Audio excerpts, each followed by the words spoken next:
여러분 사망 권세를 깨치시고 다시 사신 우리 주님의 그 부활의 권능이 우리 사랑하는 모든 지체들과 함께 하시기를 간절히 축복합니다. 우리 읽은 본문에는 숫자가 하나 나옵니다. 12라는 숫자죠. 그래서 그 숫자를 매개로 해서 두 편의 이야기를 싣고 있습니다. 회당장 야이로의 12살 된 딸, 그 딸의 이야기, 그리고 또 12년간 혈루증을 앓은 참 고통당하는 한 여인의 이야기가 삽입이 되어 있습니다. 서로 이렇게 다른 이야기 같지만은 실제로는 이 두 사건의 키워드는 믿음을 통한 구원의 이야기가 바로 오늘 두 사건의 공통된 이야기이기도 합니다. 예수님께서는 혈루증 앓던 여인에게는 내 믿음이 너를 구원하였다 이렇게 선언을 하셨고, 야이로에게는 두려워하지 말고 믿기만 하라 그렇게 말씀하셨기 때문이죠. 자, 오늘 우리 본문 속으로 한번 들어가 보겠습니다. 첫 번째 우리 40절에서 42절 같이 한번 읽어보십시다. 시작. 예수께서 돌아오심에 무리가 환영하니 이는 다 기다렸음이러라. 이에 회당장인 야이로라 하는 사람이 와서 예수의 발 아래에 엎드려 자기 집에 오시기를 간구하니 이는 자기에게 12살 된 외딸이 있어 죽어가미러라. 거기까지만 읽겠습니다. 오늘 본문의 앞에는 어떤 이야기가 있습니까? 예수님께서 지난번에 갈릴리 호수를 대각선으로 가로질러 가셨죠. 그래서 거라사에 가셔서 군대 귀신 들린 그 거라사에 귀신 들린 사람을 고쳐주시고, 거기에서는 거라사 사람들은 막 예수님이 빨리 떠나기를 요청했습니다. 예수님께서는 또 미련 없이 그곳에서 돌아서 이제 다시 그 호수를 가로질러서 아마도 가버나움, 출발했던 그 가버나움으로 도착을 하셨겠지요. 그런데 이곳에는 예수님을 환호하고 예수님을 기다리는 그런 사람들이 많이 있었습니다. 특별히 그 중에서도 회당장 야이로가 아주 막 애간장을 태우면서 간절한 마음으로 예수님을 기다리고 있었어요. 회당장은 어떤 사람입니까? 그 지역에 있는 회당마다 한 명 내지는 큰 회당에는 2명 정도 회당장이 있었다고 해요. 근데 이 회당장은 종교적으로 또한 정치적으로 사회적으로 아주 영향력이 큰 사람이었습니다. 그래서 사실은 공개적으로 사람들 앞에서 예수님을 향해서 어떤 도움을 요청하는 것은 쉽지가 않았을 것입니다. 그러나 야이로에게는 정말 눈에 넣어도 아프지 않을 것 같은 그런 외동딸이 죽어가는 것을 가만 두고 볼 수가 없었습니다. 너무 안타까운 마음에 체면이라든지 자존심, 사회적인 지위 이런 거 다 내어 던지고 예수님의 발 아래에 무릎을 꿇고 간청을 하였습니다. 내 딸이 살 수만 있다면, 그분이 내 딸을 살려주시기만 한다면 내가 무언들 못하겠느냐 하는 그런 아버지의 애끓는 사랑이 담겨 있었던 것이죠. 그래서 정말 모든 것을 다 던지고 주님 앞에 무릎을 꿇었던 것입니다. 그에게는 사실은 예수님이라면, 저분이라면 내 딸을 살릴 수 있어 하는 그런 믿음이 서 있었기 때문일 것입니다. 마가복음 5장 23절에 보면 오늘 우리가 읽었던 그 부분에 대해서 이렇게 표현을 합니다. 간곡히 구하여 이르되 내 어린 딸이 죽게 되었사오니 오셔서 그 위에 손을 얹으사 그로 구원을 받아 살게 하소서. 아주 와주십시오. 손을 얹어주십시오. 그래서 구원받게 하시고 살게 해주십시오. 정말 요목요목 간절한 마음으로 예수님께 간청하고 있는 것을 알 수가 있습니다. 여러분, 이 회당장 정도이면 자기 딸이 그렇게 죽어가면 그동안 독방으로 구해서 좋은 약은 다 써봤을 것이고요. 훌륭하고 능력 있는 의사다 하는 의사들은 다 찾아다녔을 것입니다. 뿐만 아니라 회당장이니까 그 딸을 두고 하나님 앞에 오죽 기도했겠습니까? 얼마나 열심히 기도를 했겠습니까? 그런데 12살 된 딸이 이렇게 죽어가는 거죠. 그 당시 12살이면 여인으로서 이제 첫 시작이 되는 그런 때입니다. 우리도 요즘은 아이들 생리가 좀 빨라졌지만 대체로 만 12세 정도쯤 되면 생리를 시작하게 되지요. 그 당시 풍습으로는 그때쯤 되면은 정혼자를 이렇게 둔다고 합니다. 그리고 생리가 시작된다는 것은 그 히브리 모든 여인들에게 공통된 희망이었는데 자녀를 출산할 수 있다는, 새로운 생명을 출산할 수 있다는 그런 기쁨의 소식이 아니겠습니까? 그런데 이 12살 된 이 꽃다운 딸이 정말 죽음을 앞두고 있으니까 이거는 아버지의 마음으로는, 그것도 외동딸인데 정말 아버지의 마음은 새카맣게 타들어갔을 것입니다.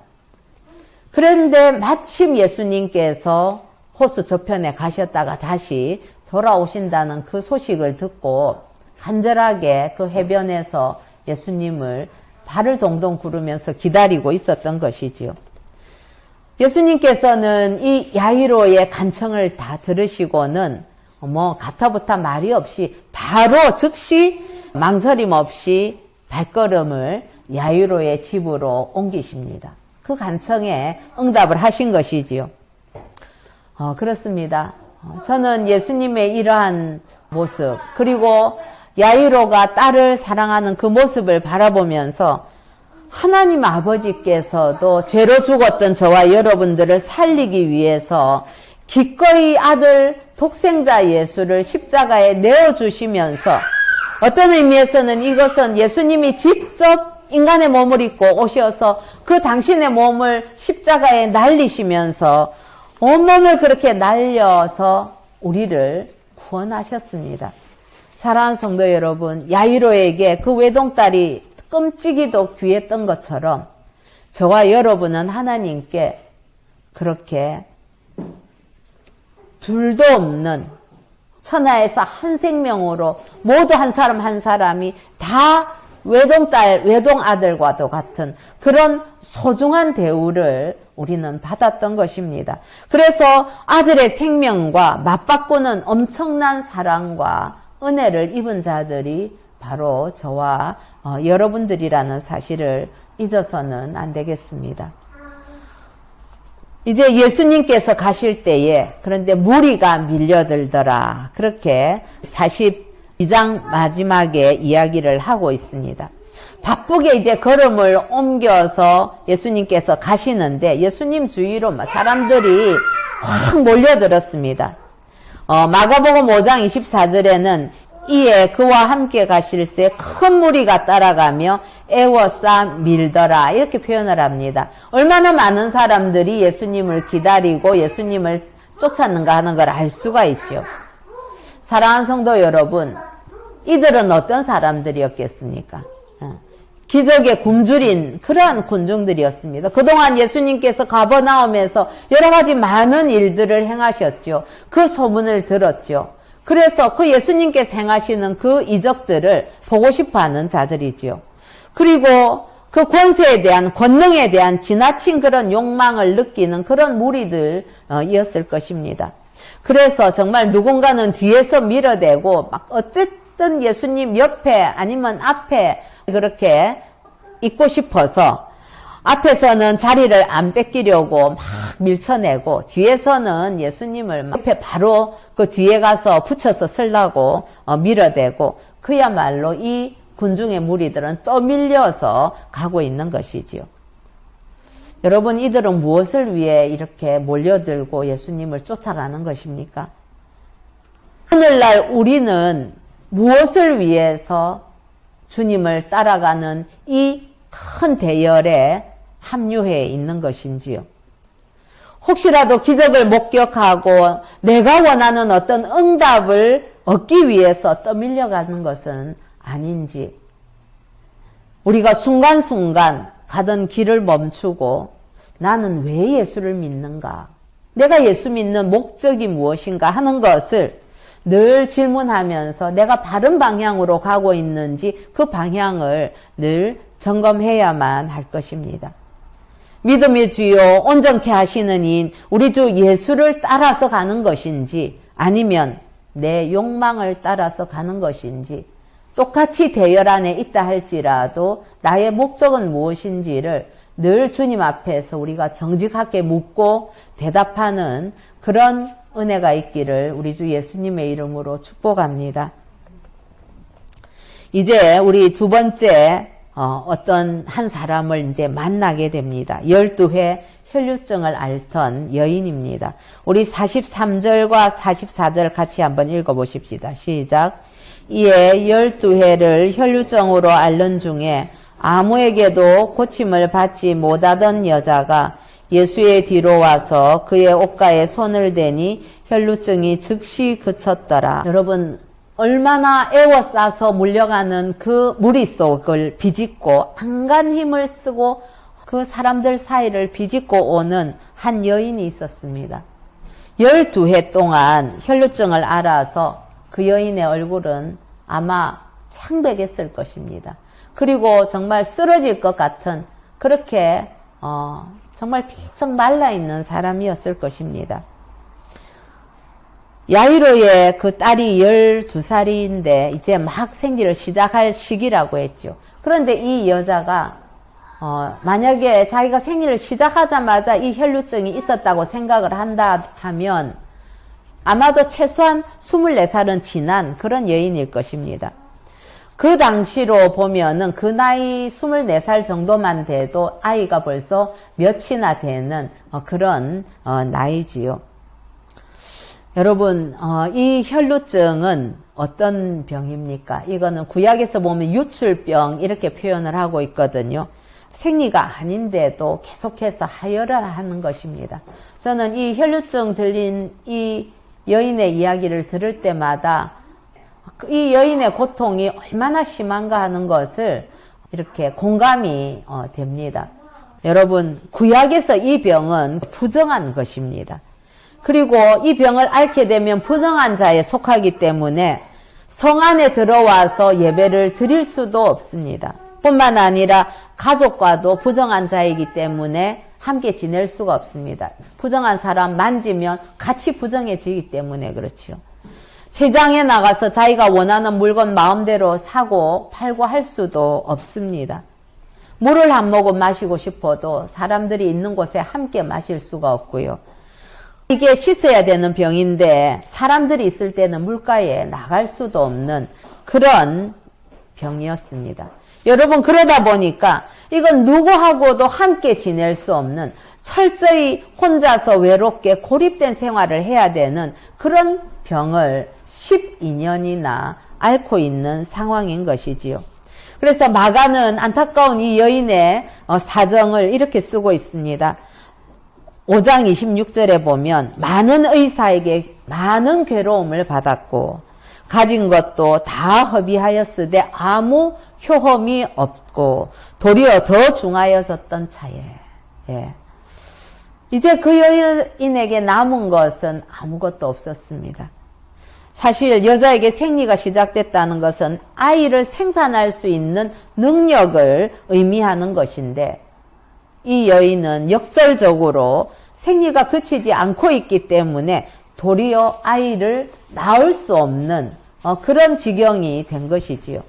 이게 멈춰야만 이 여인이 살아갈 수가 있는데 늘 출혈이 있다는 것은 여인은 매일매일 죽어가고 있었다는 것을 의미하기도 합니다. 여러분, 이 유출병이 있다는 것은 누구에게 말을 할 수가 있었겠습니까?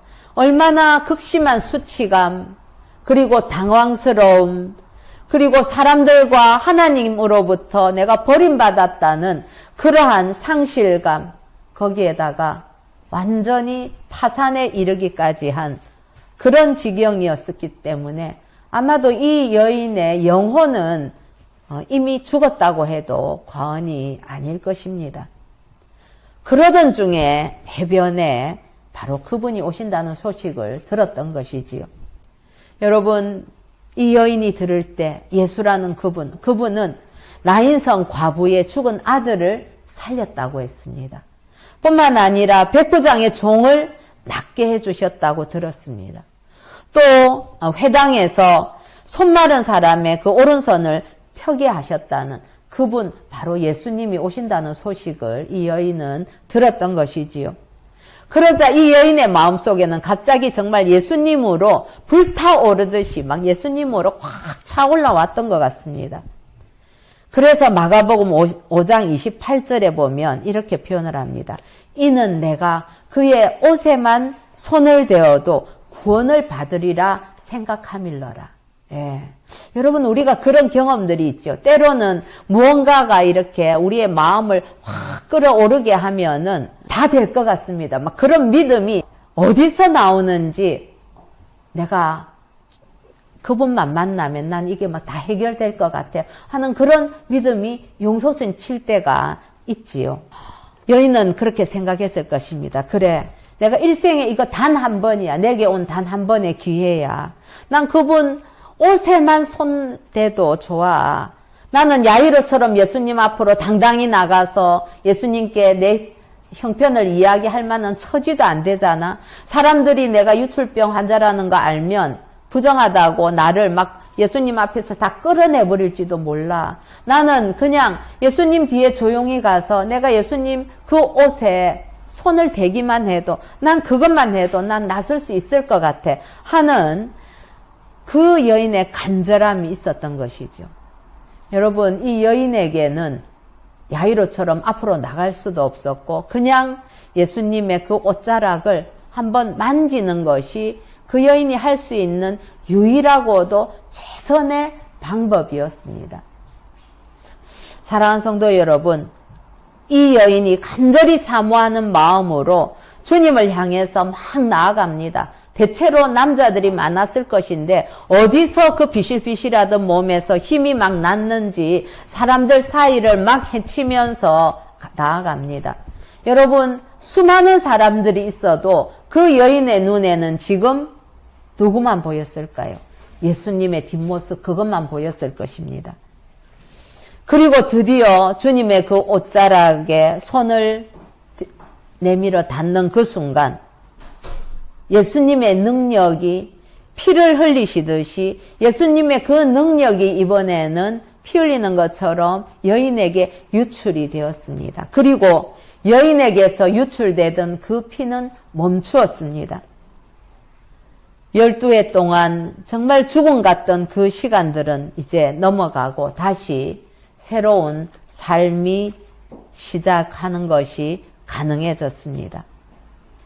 그런데 우리 45절과 46절 한번 읽어보시겠습니다. 시작. 예수께서 이르시되 내게 손을 댄 자가 누구냐 하시니 다 아니라 할 때에 베드로가 이르되 주여 무리가 밀려들어 미나이다.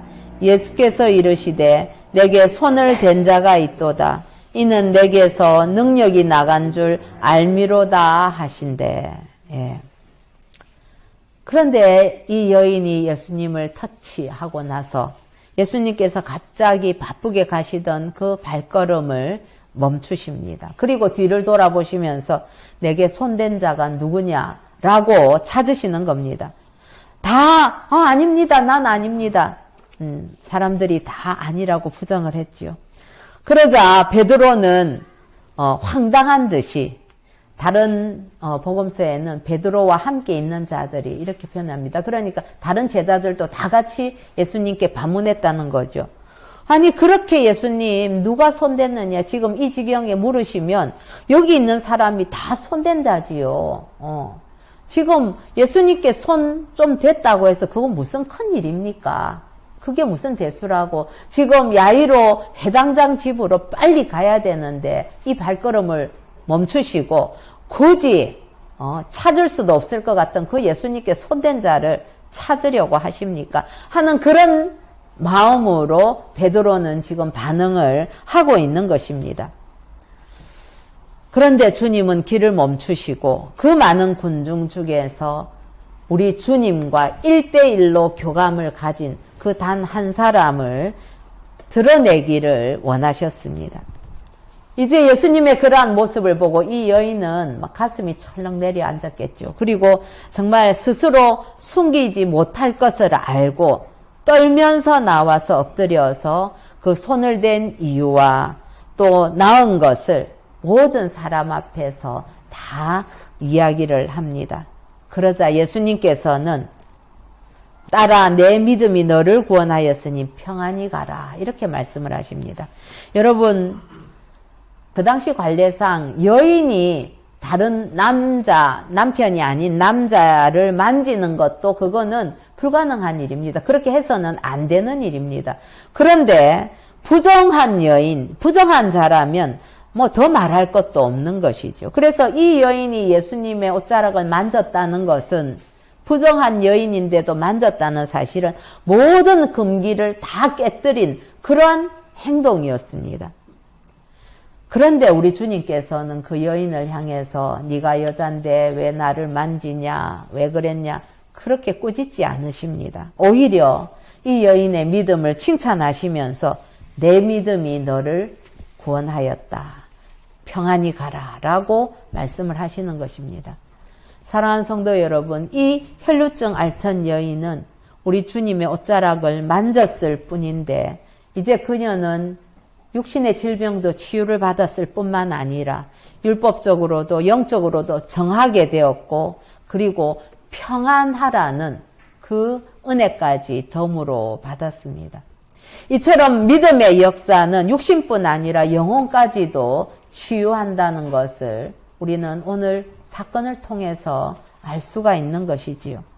사랑하는 성도 여러분, 우리 이 시간 정말 육신의 질병이 있는 아니면 또 다른 어떤 주님 앞에 그 고통이 있는 우리 모두가 여인이 우리 주님의 옷자락을 간절히 사모하며 만진 것처럼 그렇게 우리 주님을 배웠기를 간구할 때에 우리에게 있는 모든 질병들이 떠나가기를 우리 주 예수님의 이름으로 축복합니다.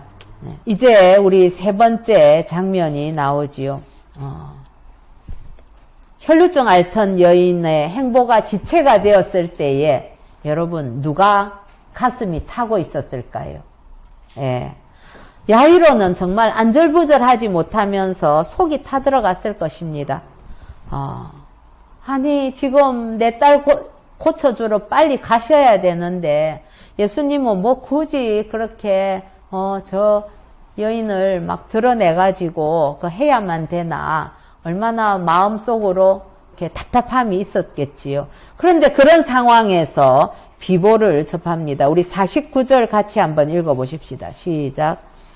아직 말씀하실 때에 회당장의 집에서 사람이 와서 말하되 당신의 딸이 죽었나이다. 선생님을 더 괴롭게 하지 마소서 하거늘. 여러분 바쁘게 가고 있는데 이제 예수님을 만나서 내 딸이 살 길을 얻었다고 생각하고 가고 있는데 갑자기 이 비보를 접하게 됐을 때 정말 하늘이 무너지는 것 같은 그런 심정이었을 겁니다. 어쩌면 그 소식 듣고 이 회당장은 휘청거리면서 그냥 털썩 주저앉았는지도 모르겠습니다. 여러분 지금 이 사람들이 와서 당신 딸이 죽었으니까 선생님 더 괴롭게 하지 말라고 이렇게 말하는 것은 무슨 의미입니까? 죽었으니까 예수님이 오셔봐야 소용없다 그 얘기 아니겠습니까? 죽으면 끝이라는 생각이 사람들 속에 아주 뿌리 박혀 있었던 것이지요. 살아있다면 그래도 치료받고 치유받을 수 있는 가능성이 있지만 죽었으니까 그 모든 가능성은 다 사라졌다라고 생각을 한 것입니다. 여러분 우리들도 그런 어떤 선입견, 편견에 사로잡혀 있을 때가 참 많습니다. 꼭 죽음이 아니어도 이렇게 해가지고 될까? 아니야. 이제 뭐 예수님이 이 정도까지 우리를 책임지시거나 신경 쓰시는 거는 아닐 거야. 됐어. 여기 이 정도면은 된 거야. 우리 스스로 그렇게 예수님의 능력을 한계를 짓는 그런 어리석음을 범할 때가 우리가 얼마나 많은지 모르겠습니다. 그런데 예수님께서는 그럼에도 불구하고 50절 같이 한번 읽어보십시다. 시작. 예수께서 들으시고 이르시되 두려워하지 말고 믿기만 하라. 그리하면 딸이 구원을 얻으리라 하시고. 예. 예수님께서는 여러분 내가 죽은 딸을 살리겠다 그렇게 말씀하지 않으십니다. 그냥 믿기만 하라고 권면을 하시는 거죠. 여러분 이것은 죽었다는 소식을 들은 그 야이로에게는 굉장한 도전이고 초청이 되는 것입니다. 이처럼 믿음은 여러분 이것저것 계산하면서 나가서 하는 그런 투자가 아닙니다. 주님 말씀하신 것처럼 우리가 믿음으로 나가야 할 때가 있는 것이지요. 자, 그 집에 이르러서 베드로와 요한과 야고보와 아이 부모 외에는 함께 들어가기를 허락지 아니하시니라. 이 야이로의 마음은 주님의 그 믿기만 해라 하는 거에 아만요 내가 주님께서 살려주시기만 한다면 제가 뭘 못 믿겠습니까 하는 아마 그런 간절한 심정이었을 겁니다. 그러나 집으로 가보니까 우는 소리가 들리고 곡하는 소리 들리고 했을 때에 야 정말 내가 주님을 믿고 가도 될 건가 순간적으로 이게 마음속에서 얼마나 두 마음이 왔다 갔다 했을까요? 그런데 예수님께서는 베드로, 요한, 야고보와 그리고 부모 외에는 함께 들어가기를 원하지 않으셨어요. 왜냐하면 죽은 아이를 살리는 일이 대중의 구경거리가 되지 않도록 하신 것입니다. 이적 자체가 아니라 죽음에서 구원받은 그 아이와 그리고 그 부모에게 모든 관심이 집중되게 하신 예수님의 아주 섬세한 배려이기도 합니다. 그리고 또 어떤 의미에서는 믿음 없는 자들, 아니 예수님이 다 죽었는데 이제 와서 아무 소용없는 일을 뭐를 하려고 해 하는 그런 믿음 없는 자들은 기적의 현장에조차도 들어올 수 없도록 그래서 정말 믿는 자만이 하나님의 놀라운 일을 경험케 하시려는 그러한 우리 주님의 의도가 있었을 수도 있습니다. 자, 우리 52절과 53절 한번 읽어보십시다. 시작. 모든 사람이 아이를 위하여 울며 통곡하매 예수께서 이르시되 울지 말라 죽은 것이 아니라 잔다 하시니 그들이 그 죽은 것을 아는 고로 비웃더라. 여러분 이 집에 가까이 가니 벌써 그때부터 곡하는 소리가 들리기 시작합니다. 그건 바로 절망의 집인 것이지요. 가난한 유대인들도 그 당시에는 장례식이 나면 피리 부는 사람 2사람 그리고 곡하는 여자 1사람을 채용을 했다고 해요. 예. 그런데 거기에서 와 있는 이 곡하는 사람, 피리 부는 이런 사람들은 전문 말하자면 장례의식을 치르는 사람인데 이 사람이 장례식에 어디 한두 번 따라다녔겠습니까? 그런데 자신이 그렇게 수도 없이 장례식장에 갔었지만 한 번도 죽었던 그 시체가 잠에서 깨어나는 것처럼 일어나는 거를 본 일이 없는 것이지요. 그 어떤 누구도 죽음이라는 그 엄중한 현실, 도저히 어떻게 바꿀 수 없는 그 현실을 움직일 자는 없었습니다. 그런데 예수님께서 오셔서 울지 말라고 그렇게 말씀하시면서 죽은 게 아니라 잔다 이렇게 했을 때에 이들은 비웃었습니다. 내가 그렇게 많은 시신들을 접해봤지만 내 아직 한 번도 그 죽었던 시신이 잠에서 깨어나는 것처럼 내가 일어나는 거 본 일이 없다. 내 손에 장을 지진다. 아마도 그 사람들 그렇게 생각하면서 비웃었을 거예요. 그거는 예수님을 향한 비웃음이기도 하지만 야이로에게 야 네가 참 네 딸 사랑하는 줄은 알지만 암만 그렇다고 너 죽은 거 살린다고 너 믿냐? 너 정신이 좀 딸 죽은 그 슬픔 때문에 어떻게 된 거 아니냐? 야이로를 향한 비웃음이기도 합니다. 여러분 우리 신앙생활 하다가 보면은 이런 경우들 많이 당할 때가 있지요. 우리는 믿음으로 하고 있는데 사람들로부터 야, 암만 예수 믿는다고 해도 저 예수 믿는 사람들 참 황당하네. 저 사람들은 자기네들이 노력도 안 하고 말이야. 저런 거를 믿는단 말이야. 그렇게 얘기하거나 아니면 예수 믿는 사람들은 잘못하고 또 회개하고 잘못하고 또 회개하고 용서받는다고 하네. 자존심도 없나? 사람들로부터 우리는 비웃음을 받습니다. 여러분, 그러나 우리 주님의 말씀을 우리는 믿어야 되는 것이지 사람들의 비웃음을 믿어야 되는 것이 아니지요.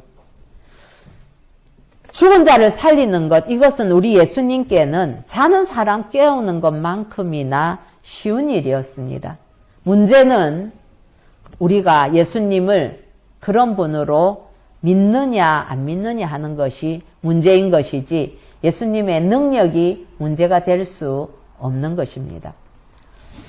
이제 예수님께서 일을 하십니다. 우리 54절과 55절 같이 한번 읽어보십시다. 시작. 예수께서 아이의 손을 잡고 불러 이르시되 아이야 일어나라 하시니 그 영이 돌아와 아이가 곧 일어나거늘 예수께서 먹을 것을 주라 명하시니 예수님께서 소녀의 그 방에 임재하십니다. 예수님의 임재는 그거는 생명이 소생하는 것 아니겠습니까?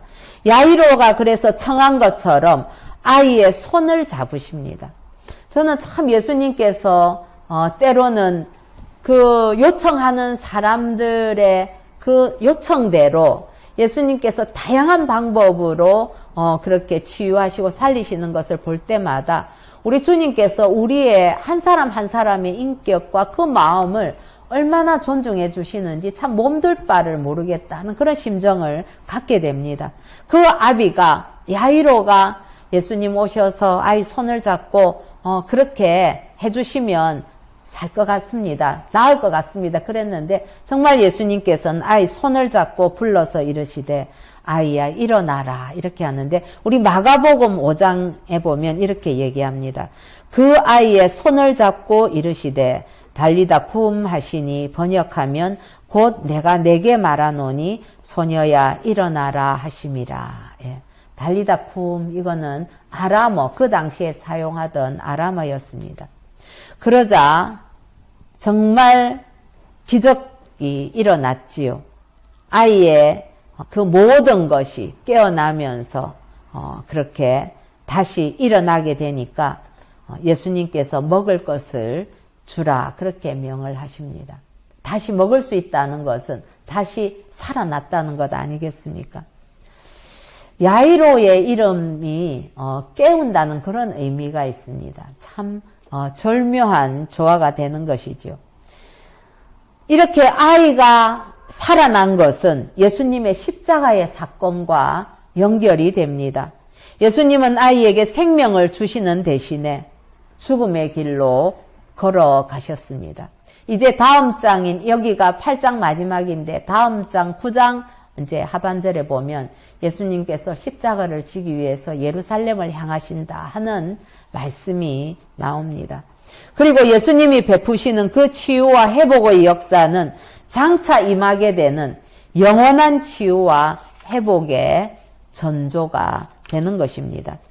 사랑하는 성도 여러분, 이 두 사건은 하나님께서 믿음을 가진 자에게 어떤 일을 행하시는지를 잘 보여줍니다. 뿐만 아니라 우리가 믿는 자에게는 또 어떤 일이 일어날 수 있는지를 설명을 하고 있는 것이지요. 누구도 고칠 수 없었던 혈루증, 12년 동안 세월이나 그녀를 괴롭히던 그 혈루증도 심지어는 모두가 죽으면 끝이야 라고 생각했던 그 죽음까지도 우리 예수님 앞에서는 결코 큰 문제가 아니었습니다. 예수님은 그저 우리에게 믿음을 요구하셨습니다. 그리고 그 믿음을 갖기를 기대하시고 우리가 그 믿음을 주님 앞에 내어놓을 때에 우리 주님께서는 너무나 기뻐하셨습니다. 그러나 성도 여러분, 우리가 예수님의 그 능력, 고쳐주실 능력이 있는 분이다 하는 거기에 대한 믿음은 어떤 의미에서는 구원에 이르는 믿음의 절반일 수 있습니다. 나머지 절반은 예수님 자체의 그 성품과 그 인격을 믿는 것이지요. 여러분, 초월적인 능력을 갖고 있다고 해서 누구나 구세주가 될 수는 없습니다. 우리 예수님을 구주로 믿는 것은 그 예수님이 영원히 우리를 사랑하신다는 것을 믿는 것입니다. 주님이 나를 사랑하셔. 내게 무언가를 해주실 수 있어. 그 믿음도 소중하지만 진정한 믿음은 주님은 나를 사랑하셔. 그래서 내게 무엇을 주시든 안 주시든 나는 주님을 통째로 우리 주님을 전인격적으로 나는 믿고 의지한다는 그 믿음이 우리를 구원으로 이끄는 것이지요. 사랑하는 성도 여러분, 예수님의 그 사랑은 무슨 사랑입니까? 독생자 아들을 십자가에 내어주고 그 핏값으로 우리를 살린 만큼 우리를 사랑하시는 아버지의 사랑, 그리고 우리를 살리시려고 그 십자가를 아무런 거절 없이 묵묵히 하나님 아버지로부터 단절되면서까지도 십자가를 지고 희생하시는 그 예수님의 그 사랑, 그 사랑이, 그 끔찍한 사랑이 우리를 구원하시는 사랑입니다. 그래서 우리가 주님의 능력을 믿는 그 믿음과 더불어서 주님이 우리를 끝까지 사랑하시는다는 그 믿음을 갖기를 간절히 소원하게 되는 것입니다. 여러분, 그런 믿음이 여러분에게 있습니까? 그렇다면 저와 여러분도 그 믿음이 있다면 하나님이 행하시는 놀라운 일들을 경험하게 될 것입니다. 그리고 그 주님의 은혜와 사랑을 누리고 전하는 복된 한 주간 되기를 우리 주 예수님의 이름으로 축복합니다.